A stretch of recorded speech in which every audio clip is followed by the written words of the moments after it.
Good morning, everybody. Welcome to a glorious Tuesday morning, Super Tuesday. Before I say anything, make sure you don't take things for granted. Get out and vote. At least in a primary, if you're in a primary state, get out and vote. Wherever you vote for, get out and vote. It's your duty. And primaries set up who's going to be candidates. So make sure you get out and vote. And think about the world. Think about what's going on when you cast that vote. And remember that you have to vote in these primaries because you have to send messages, clear messages. Anyway, enough politics. Hey, welcome to another mobile edition of Let's Ask Paul, where I answer your questions, but it's a mobile edition, so anything can happen because I am just talking to you as a mobile. And so today, I want to answer a question that was submitted to me about AFCI and what's required for AFCIs and those type of things for when it comes to making modifications to your house, or you're working in somebody's house and you change something. What are the rules? So I'm going to be talking about the 2003 edition of the NEC. Of course, you could be on the 2020. It would be the same rule here. Nothing changed dramatically. Code sections move around, but at the end of the day, it's the same general information. So if you're an electrician, you get called out to somebody's house and they want to, it's an older house. Let's say it's from the 60s or whatnot, and they don't have, or 50s, they don't have enough receptacles, right? And they're like, hey, I need you to add another device because I need, I need to add something, whether it's in a closet for something they want to put in there, or whatever they want to do. I need to add something. Okay. And yes, you can have receptacles in a closet. I know somebody immediately was thinking, what? You can't have receptacles? Sure you can. So I've got receptacles in my closet. It was actually there for an alarm system, but I use it for something else. Anyway, so if you look at the National Electrical Code, and you take a branch circuit, okay, which is going from the breaker in your panel, the last overcurrent protected device, out to whatever the device would be, like a receptacle, or to whatever the load is. That's going to be a branch circuit. And if you modify that, okay, you extend it, or something like that, then what happens is you're actually changing the rules. And that's one of the rules in the code, whereas it says, okay, look, if you're making modifications, we're not talking about the rule where you're just replacing a receptacle in a location that requires AFCI protection after the fact. In other words, if you're replacing a receptacle in a bedroom that now, let's say, requires AFCI protection, and you're replacing it,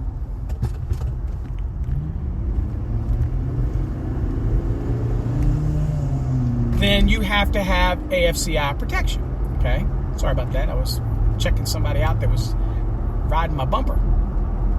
So if that scenario, then you're going to be in 406.4, and you're going to be looking for that, and you're going to be in D for replacements, right? And you're going to have AFCIs, and you're going to have to replace it. Just same with GFCI. If a location requires GFCI and you're replacing a device, then you're going to have to, a receptacle, for example, you're going to have to do that. But what we're talking about is modifying. So we're looking at 210.12E in the 2023 edition of the NEC, whereas we're modifying or extending. Now, there is an exception to this rule. If you're extending a branch circuit, say because of remodeling or something like that, if you're extending it not more than 6 feet and you're not adding any additional outlets to the system, and when we say outlets, we're not just talking about receptacles, okay? You're extending it for any reason. You're extending it to hit a switch, to a light, or you're extending the branch circuit. Now, if you're moving it, you're not adding anything after the fact, you're just moving it around, and you're not doing it more than 6 feet, then you don't have to invoke the AFCI protection. So that means if the dwelling doesn't have AFCI protection, and it's from it was prior to requiring it in this location, or before AFCIs in general, then before 1999, let's say, because that's when AFCIs came into the code. So if you were doing that, then you wouldn't have to do anything. So you're doing their service and you're just moving it, that's fine. Maybe somebody's kind of fixing something in a wall or something, or moving, that's fine. Also, if you're doing a service change and you're moving the panel, just say you're flipping it around or you're moving it, 3 feet this way or whatnot. So you're actually extending those branch circuits, but you're not adding anything extra. You're just extending those branch circuits to get to the new location. As long as you're not extending it more than 6 feet, and that's only going to apply to the portion of the wire that is not in the enclosures. Okay, it's the portion between the enclosures. Okay, so it could be like 8 feet of actual conductor, but it's the enclosure where you're moving it is only 6 feet. Then you're fine. So it's only the piece that's in between the enclosures that you're measuring. Okay, just make it clear. So that's the part, not the extra wiring that you need to get down to the devices inside the panel, breakers and stuff like that, right? So we're all clear on that. So that would be okay because you're extending the branch circuit, but you're not extending it more than 6 feet, and that's the whole exception to 210.12e. That's the exception for that. Makes sense, right? The moment that you extend a branch circuit and you add devices, whether it's switches to luminaires or receptacles, the moment you do that, then the issue is you're going to have to add AFCI protection. Okay? So if you haven't followed me yet, there's a video I just did over on TikTok, right? And the video is about a guy that's adding a receptacle in his closet for whatever reason. That's his reason. And because he's extending the branch circuit, extending and modifying it, the exception's not going to apply, whether it was over 6 feet or not, because he's also adding the device. So it's irrelevant. So you have to go with the actual general rule. And he's extending a branch circuit. And so he has to protect it now with AFCI protection, that entire circuit. So you remember that one of the little tips I give people is that trying to differentiate when something applies to the actual outlet location versus whether it applies to the branch circuit. In other words, if it's dictated by whether it's a device versus whether it's the entire circuit in general. A good example of that is AFCI's 210.12 talks about the 120 volt branch circuit, right? So it's talking about the entire circuit. Now there's many ways to do that. You go to the first receptacle and put in a receptacle type AFCI, and it protects upstream, okay, series upstream, parallel downstream. Or you could put obviously a combination, which is AFCI's parallel and series protection.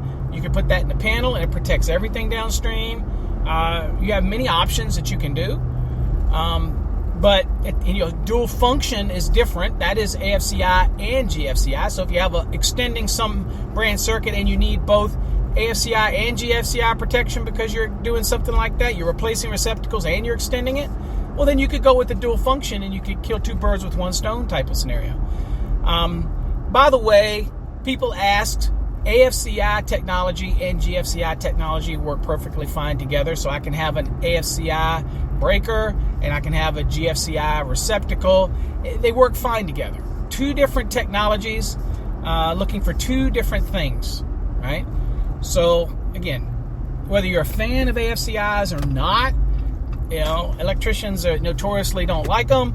It is what it is. It's in the code. You got to follow the code. It's a minimum safety standard. And the reason electricians have to follow that is because the last thing you want is to get in trouble because you chose to not follow the NEC as a minimum safety standard. Somebody gets hurt. That's the first thing somebody like me is going to go looking for, right? When we come and do an analysis of something and go after whoever, electricians, there's nothing says thieves among men, right? So, we're not going to care if you're fellow brethren in a trade. If you did something wrong, you're going to be held accountable. That's just the way it is. So, at the end of the day, understanding AFCIs, when you guys are going out there doing service calls, adding receptacles, adding lights, and you're extending branch circuits.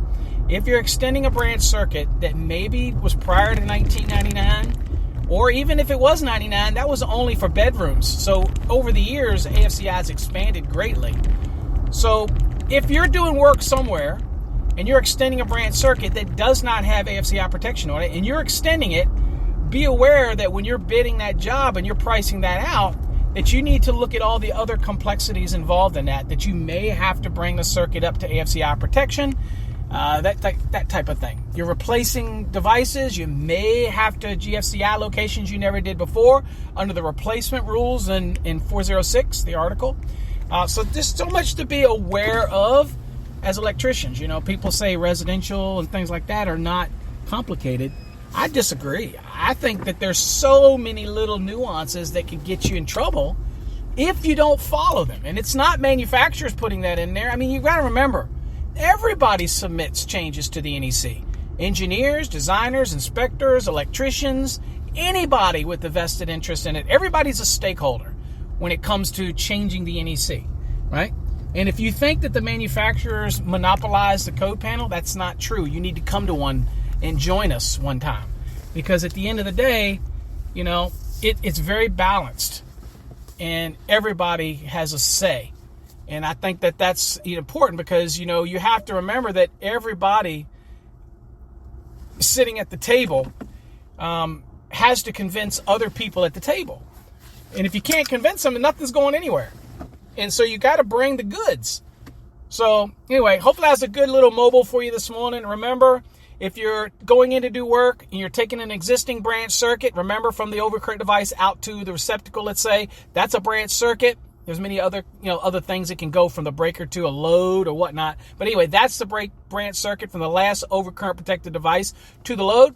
Then remember, if you're extending it or modifying it in some way, replacing it, then what happens is it invokes AFCI protection, depending on what edition you're at in the country.